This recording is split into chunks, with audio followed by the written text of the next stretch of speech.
Welcome to the Agent Workforce podcast. This is episode 19. I am Kristiina and I lead marketing at Digital Workforce, and today we have a special episode. I'm joined by my co-host, Niko Lehtonen, AI Solution Architect, and also Kseniia Palin, Senior Data and AI Engineer at Digital Workforce. Welcome to the show, Kseniia. Hi, thank you. Good to be here. Great to have you. In today's episode, we'll share some of the recent updates from OpenAI before jumping into the special edition part of this show, and that's with Kseniia, with whom we'll talk about building GenAI solution compared to old way of building and also what the future holds. But Kseniia, could you do just a short introduction in the beginning? Yeah, hi. I'll start with my years in the company. It's been more than 6 years, and currently I'm an AI cloud engineer. I started as a full stack data scientist with some background in the computer science, programming. And then in addition to that was neuroscience, data science, and analytics. Then I spent some time working with cloud engineering and cloud tools, and now I'm here. It's great. That's fantastic. So, hey, before we jump to, we have to cover a few updates from OpenAI. It seems that they've done a ton of updates in the past few weeks. I don't know if that entails that something big is coming out soon, but I just briefly mentioned these, and please jump in the conversation. So we know that there's now a buy-in ChatGPT, so you can instantly check out and the Agentic commerce protocol. And then there's ChatGPT Pulse. They launched the Pulse, a new feature that's designed to transform how ChatGPT is turning into a proactive assistance while you sleep. It's getting you the personalized updates based on your chat history, feedback, connected apps, and that's only available for pro users.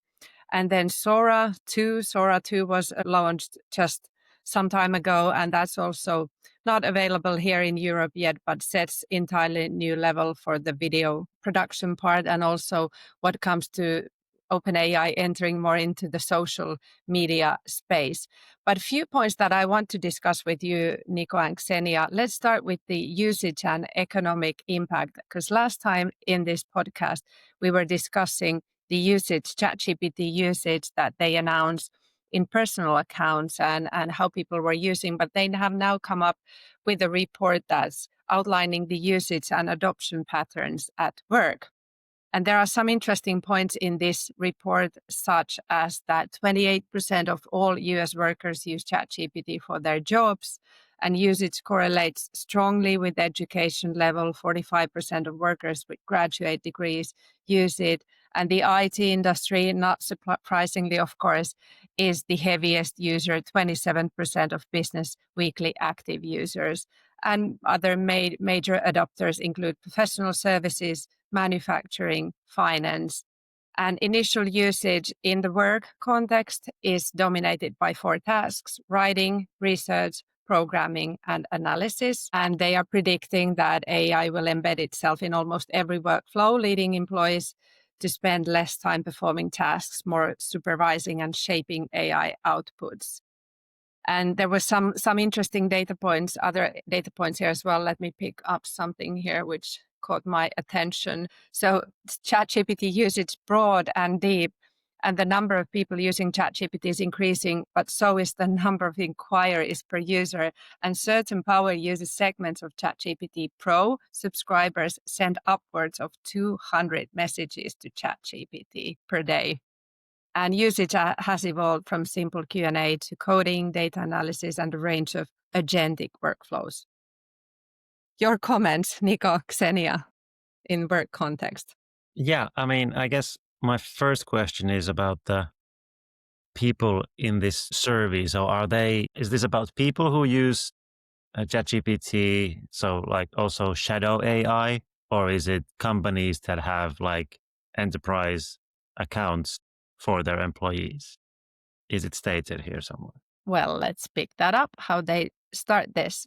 So launched 2.5 years ago, blah, blah, blah. Enterprise tech already signals methodology. Let's see. Findings from independent third-party industry-wide studies with analysis done by OpenAI on usage of ChatGPT and ChatGPT Enterprise. So it's on their enterprise account, and also they have picked up some users based on how they use ChatGPT, even though they are not within the ChatGPT Enterprise account level. So that's how they've done this. Yeah, no, I was just curious, whether, because even 28% sounds almost small, but then again, this doesn't include people who use something as an OpenAI for their works either. So yeah, but I think it's very interesting. Like if somebody sends 200 messages to ChatGPT per day, and they're doing it as a user and not like via API and so on, that's you're spending your whole day doing that, probably. I guess Yeah. they are getting some results out of that use. Yeah. On the other hand, speaking of personal experience, it could be that if you have to spend 200 messages to verify your work task in ChatGPT, maybe it doesn't really produce what you want. Like technically, I think it depends a lot on the obviously task you want to implement, but also on your personal experience as a user and the nature of the task. Like for the personal productivity, you might even not be aware of using ChatGPT. Like when you Google something, it comes automatically, of course. And technically, if you need ChatGPT to help you with something you as a professional need to achieve, then there's many possible ways of things going wrong. So it needs to be used with care. Yeah, that's for sure.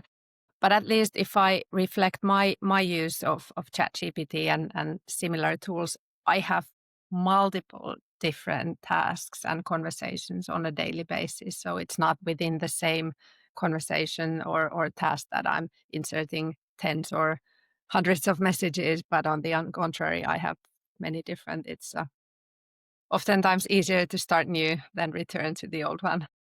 Okay, so another thing I want to brought up here is something called GDPVal, also from OpenAI.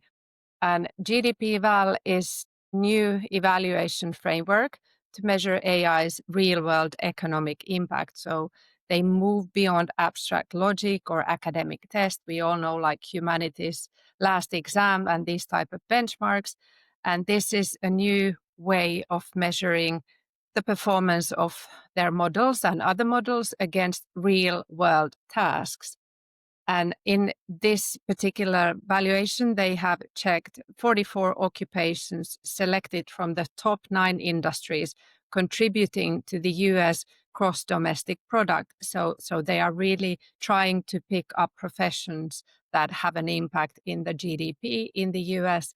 And out of this study, they have identified 1,320 specialized tasks, and then they are evaluating the performance against that. I'm just showing for those listeners who can't see that these are categorized within different industries such as real estate and rental and leasing, government, manufacturing, professional, scientific and technical services, healthcare, social assistance, finance and insurance, and retail trade.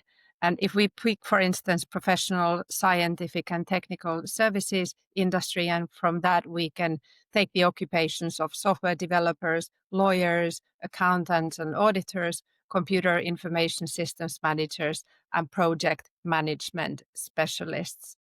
And what they have done is that they are evaluating really complex tasks based on real work like legal briefings, care plans, and which require not just like text input, but context, reference files, and with deliverable spanning like documents, spreadsheets, and multimedia. And you can find some of the prompts here in this page. So I can give an example. Here is a manufacturing engineer, and it is a pretty complex prompt. And then on the right-hand side, you can see also the output or the deliverable of an experienced human when given this type of task and context and prompt. And there's another example from a producer, something that I'm more familiar with. And the prompt goes that you're a video producer for the advertising agency preparing to onboard a new project, 60-second film action B2B video shoot, and it goes on. And the experienced human deliverable is this nice looking calendar view of all the tasks needed to do based on this information. And what is quite striking here is that the evaluation uses expert graders, so humans who blindly compared AI-generated work against human-generated work. The findings are that indicating that today's best frontier models are already approaching the quality of work produced by industry experts. Some of these evaluations models were found to complete tasks roughly 100 times faster and 100 times cheaper than industry experts. Definitely a new way of evals and benchmarks, and not just like academic comparisons, but real work tasks, real work professions, and people judging blindly if AI is doing better than humans. So what are your thoughts on this, Niko, Kseniia? Have you read this? Yep, I can start. So yeah, I think this is also quite interesting, and I'm just waiting to see when we get one that looks at the job of a consultant or an IT person, and we can start testing it in our environment, what this could be doing. Well, we have professional services, scientific and technical services. Mm-hmm. I don't know if anything in that sense would be helping me in particular, but I guess I would need to take a look at the training set and the evals a bit more closely.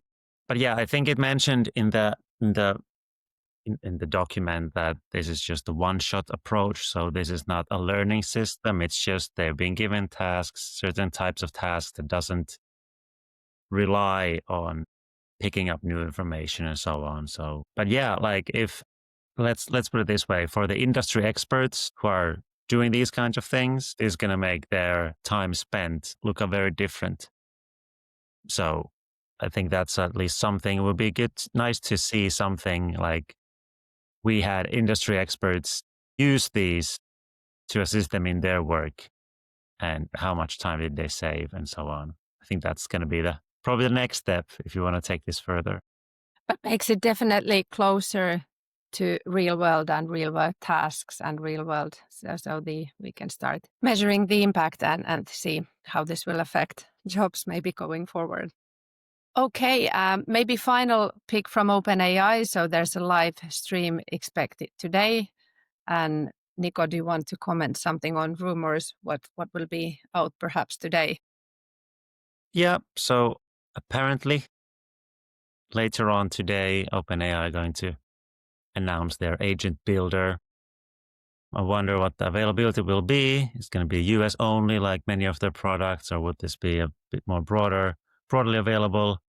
I did sign up for the live stream, and it's in about 7 hours from now. So tomorrow at this time, I'll be a lot smarter on what that's going to look like. There are some screenshots on the net already. You can go take a look at it if you want, but I'm curious to seeing the live stream. But one thing that's also sort of interesting is OpenAI is going in so many directions simultaneously. And I just hope that some of them will also stick, so they don't just do something, see what happens, and then leave it at that, because these new features and so on that we're seeing and the agent builder, I think they all will have their uses. But yeah, I'm slightly worried that they're doing so many things simultaneously that they don't know where to focus. Yes, we'll see. We'll see how that turns out to be. They have the money, though, and skills, so maybe let's see. Okay, but hey, maybe that's enough for the updates, and we wait what's coming up from OpenAI later this week, perhaps. But let's move on to you, Kseniia, because we have the privilege of having you now with us here. So maybe if you want to get started, and Niko, I think you had prepared some questions for Kseniia. Did you have a specific order in which you wanted to run this through, or? Yeah, I mean, so as we've established, Kseniia has been with us for quite a long time now, and she's been involved in lots of different types of projects, and mostly they've been projects by our AI team in particular, so machine learning projects and so on. But since we are now in the agentic era as a company and as a world, Kseniia, what do you think? How do you see the future of agentic solutions? Like, what's the way to build a robust solution? Because there's no-code tools, there's low-code tools, and of course, pro-code is always there as well. So what's your view on this? Yeah. So you might not like the answer immediately, but my answer here is it depends.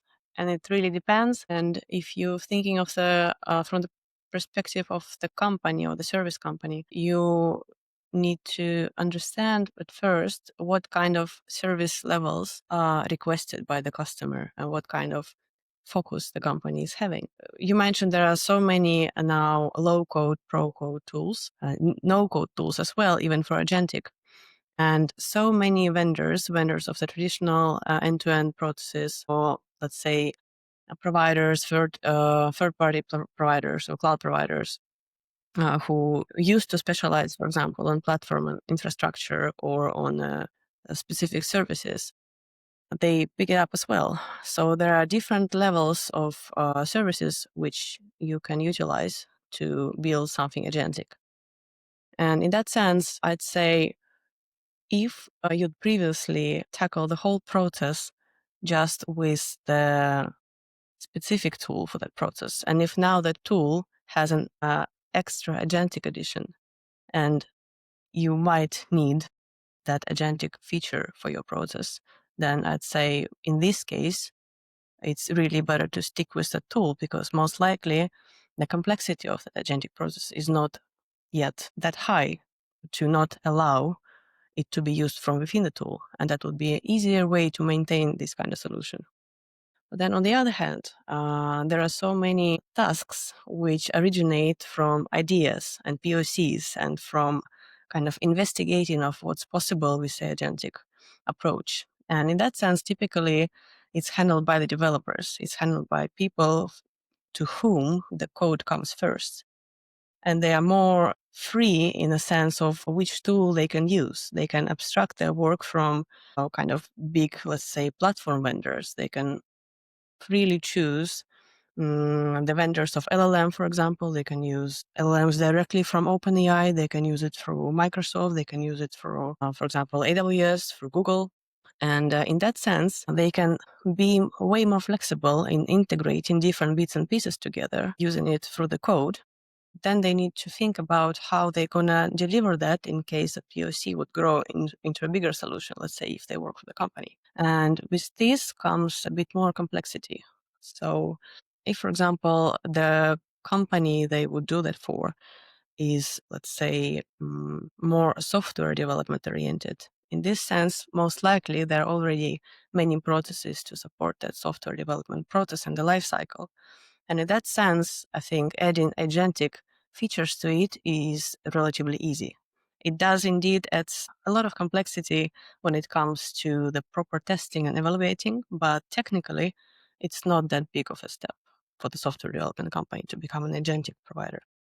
Yeah, I mean, I think we've seen some examples. I think one of the first analogies I can pull from this is for instance, UiPath's view. So they added agentic to their existing toolkit, and there are definitely cases where it makes sense to use that, especially if your end-to-end solution already incorporates RP and a lot of the other tools that are in the UiPath platform. But it's probably not something, if you want to start an agentic project, you probably wouldn't get UiPath's platform just to do that.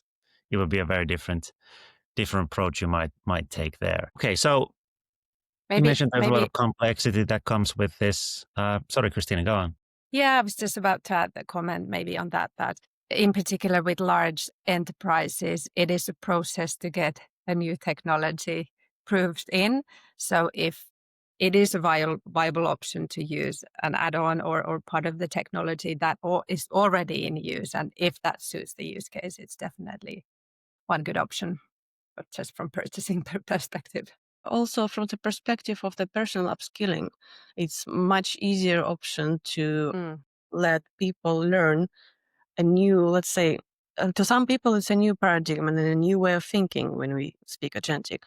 Yeah. But technically, if you're a developer and an expert in a certain platform, then that platform would incorporate that feature already kind of with the ways which these platform users are ready to use it. So in that sense, it's not a big deal to include something agentic in the process if it's already provided by the tool. Yeah, and so going back to what I meant to ask next, so about the complexity and so on, how has this complexity shown in your work? So how has development changed when you compare some of the more traditional like machine learning projects you've been doing to these Gen AI powered projects that have been all the hype for the past 3 years now?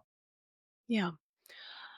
So personally, it's been an interesting path of also technology. At first, I worked a lot with AWS cloud technology, and we've delivered some projects which used very back then new and cutting edge features for document intelligence in AWS. And aside from that, there was a request which could not be performed with the ready-made AWS features alone. So my colleagues have developed the actual machine learning solution and hosted it in a containerized fashion.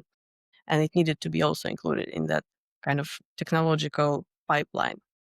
But personally, for me, most of the intelligent document processing projects we were able to use the serverless solutions to this, which in terms of like cloud native applications means that there is a certain tech stack which is easily repeatable. And the only thing you change is, let's say, some code wrapper around the endpoint, which hosts the actual extraction of the values from the documents. And again, mostly performed by the third party with some allowed customizations. In that sense, it's been relatively kind of standard approach for the intelligent document processing. And then a few years after that, when Microsoft's Azure technology came to that state which was suitable for us to use, then we started using for example, document intelligence from Microsoft. We started using the cognitive services more often, but the basic architectural approach remained. So we were still able to go mostly serverless in our AI document intelligence projects. And we were able to use mainly function apps to host some pieces of codes when it was necessary. And when it was not, we could just train the custom models and provide the endpoints for the end-to-end processes, for example, the RPE software to use.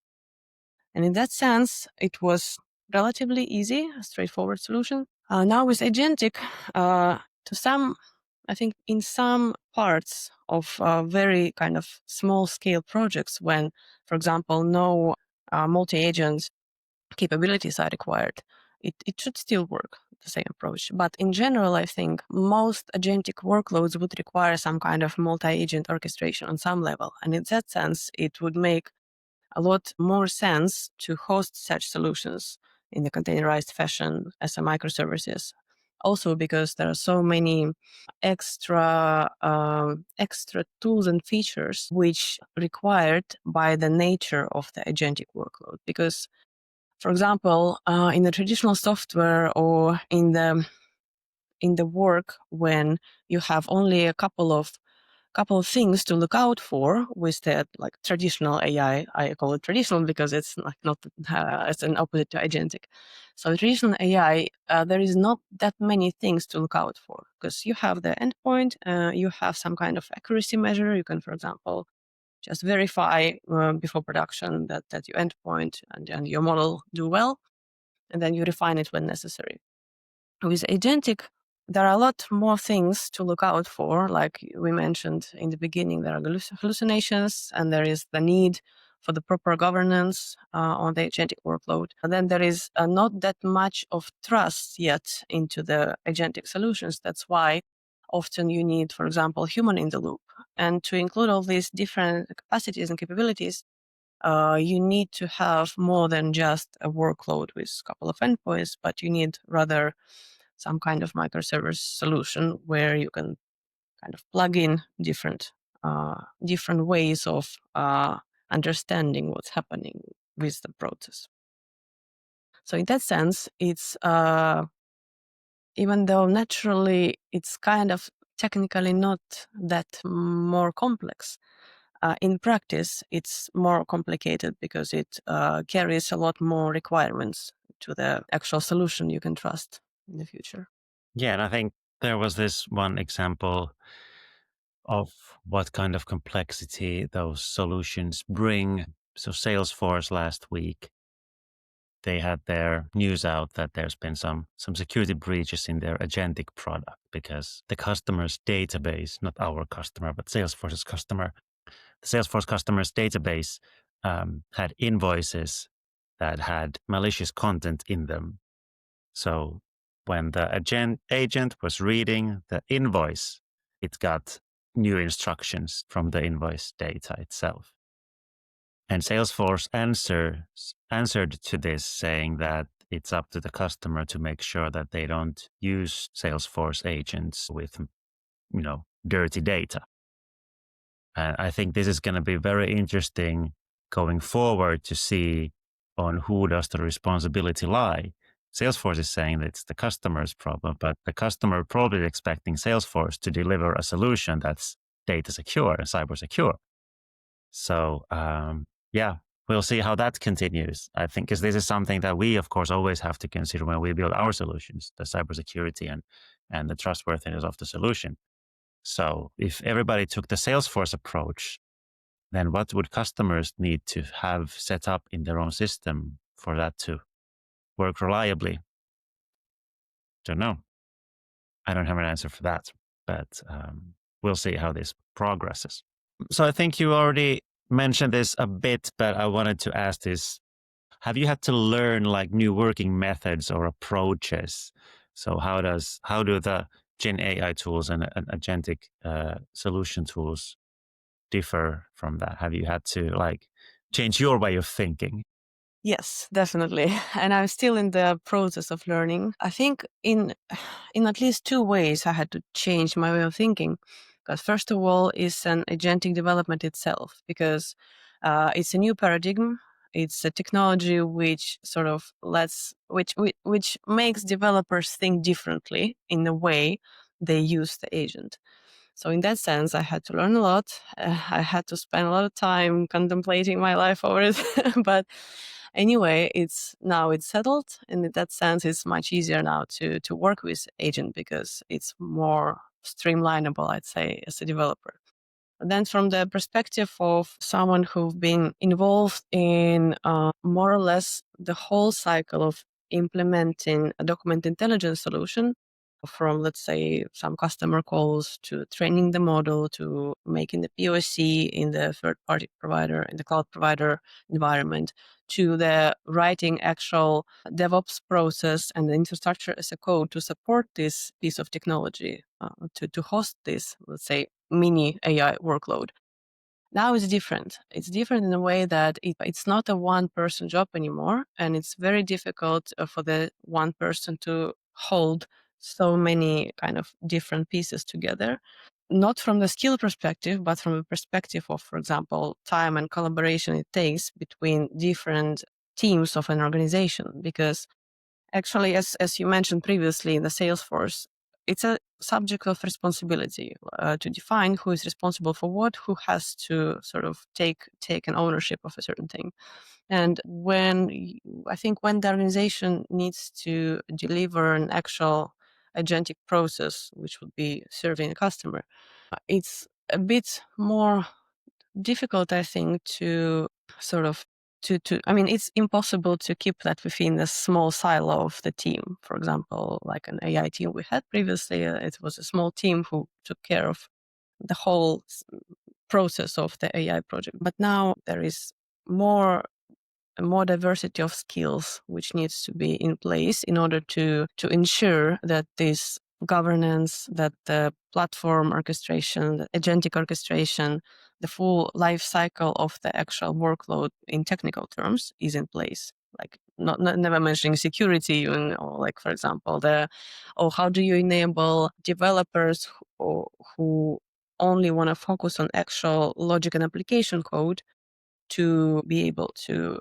deliver this code into the working process, which has many other bits and pieces. In that sense, a lot more needs to be set in place in terms of collaboration, cross-team collaboration, and transparency of the collaboration in the companies. So, yeah, and me personally, coming back to the question, Niko, I'm learning and I'm collaborating more than ever.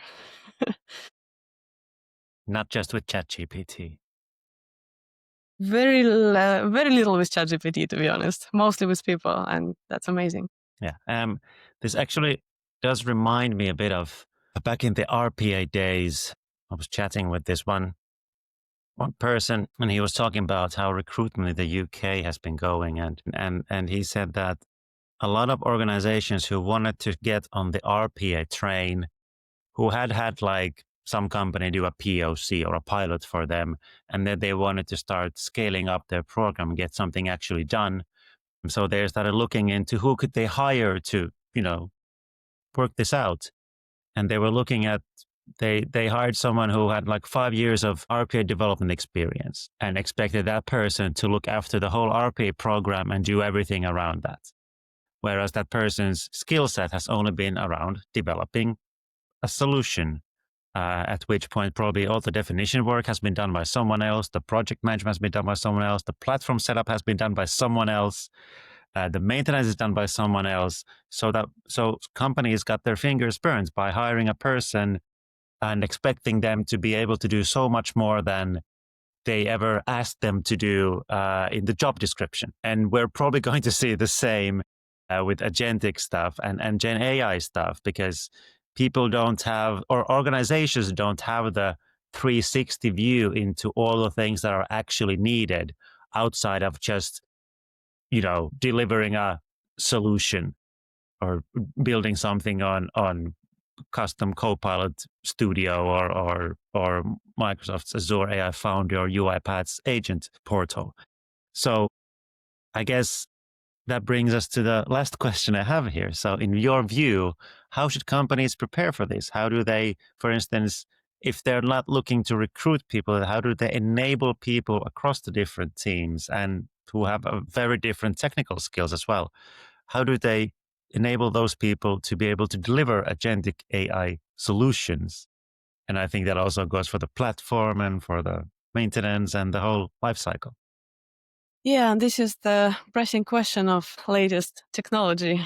And I think that everyone already understands that there is some upskilling, which always has to happen. In that sense, if you work in the tech field, you never stop learning.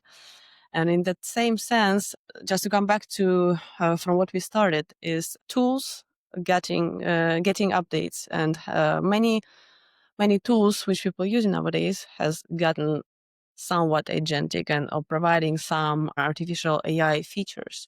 So I think the natural way to enable agentic solutions across the organization would be not to silo those into the AI umbrella as a team, as a company's department, as a company's specific team, but rather to encourage and enable people who use any kind of tool in their workflow to use them with the agentic way.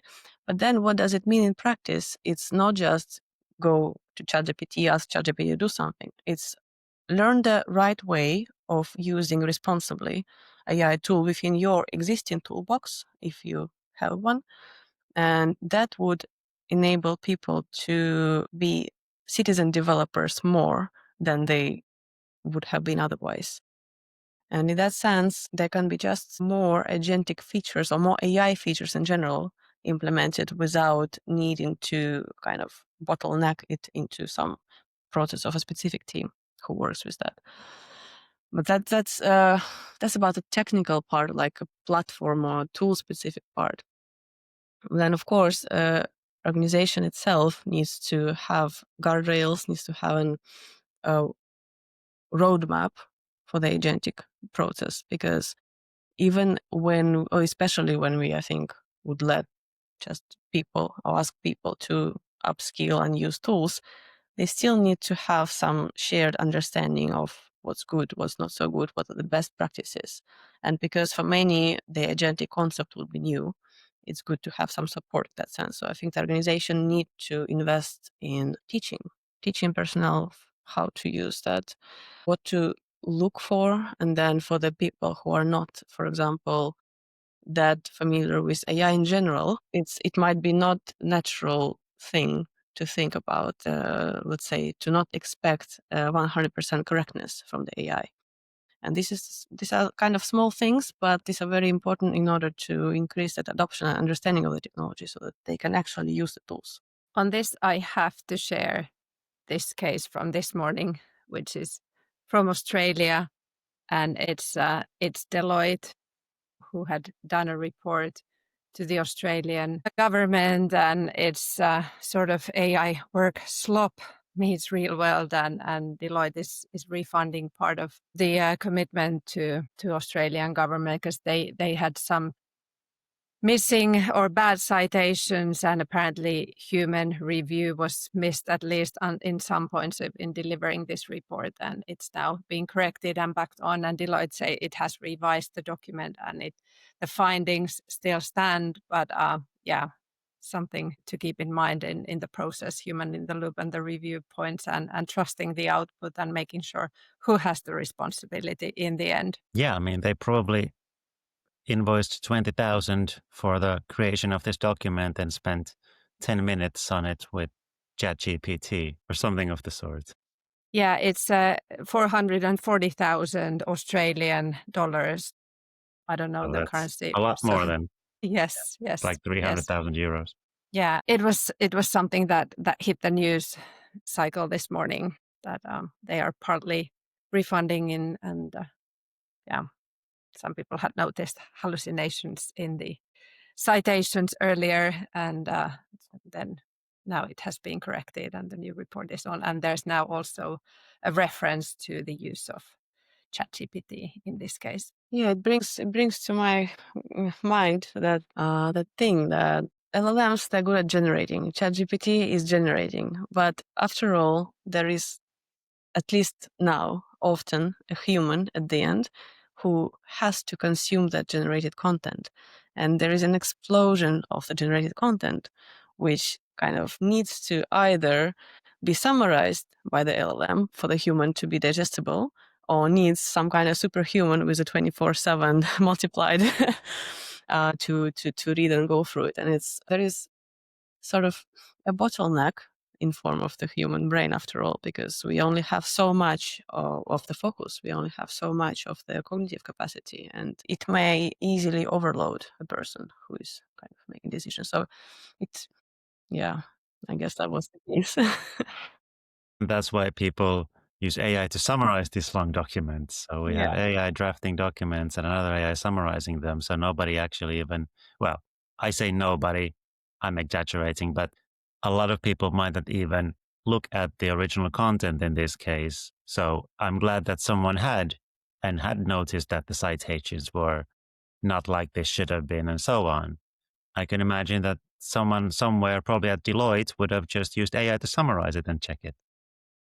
Yeah, and I mean, we have gotten rid of hallucinations compared to the situation where we were like a year ago or 2 years ago. So obviously that is improving all the time. And of course there will be agents that will do the work of verifying each and every single of citations, and but still you as a human have the responsibility to check the output and put your stamp on it. So that's we should not fall into the work slop, which was the term by Harvard Business Review some weeks ago. Yeah, absolutely. And I think the issue with the Deloitte report is not that it's been done with AI or that AI has been used to help of creating it, but that AI has been used badly to help create it. So probably also a user issue. So that's the biggest problem I see here. Yeah. Yeah. The human review missing, in my opinion, not the user, I think, or maybe if it was not disclosed properly, that's another thing. It should be disclosed and it should be reviewed. But yeah, anyways, something that hit the news this morning. Yeah, and let's see what kind of news we'll have after today. And tomorrow is actually Google's Developer Day. There's a 12-hour event where I'm going to go in Helsinki, and I'm going to be exhausted after that. But hopefully I've learned new tricks and about some new features coming on. Yeah, hopefully they have good food and many breaks during the agenda. I hope there's something to eat at least. It's going to be a long day. Yeah, and on that point, I'm very glad to have visited the Agentic in Helsinki just last Wednesday, where the organization was perfect, and there were a lot of coffee, a lot of juices, fresh food, and lunch, and definitely a lot of speakers with the Agentic on different levels of utilization, from the personal projects to actual something in production or value discovery. So the field is hot. The field is interesting. Yeah, absolutely. I think any type of agentic or AI event currently gets fully booked on the first 24 hours. So any type of newsletters I get, any sort of invitations, if I hesitate even one day, I'm going to be on the waiting list after that. So there really is a demand for these events. Time will tell how many of them are going to stick around, how many of them are going to be useful. Just going to events for events' sake isn't really helping much, but I have high hopes of this Google event. And I'm glad to hear that AgentCon was very useful as well. Okay, I think that's a wrap for this week's special episode. Thank you so much, Kseniia, for joining us. And yeah, we look forward to speaking with you all soon again. Thanks, Kseniia. Thanks, Niko. Yeah, thank you. Thank you. Thanks.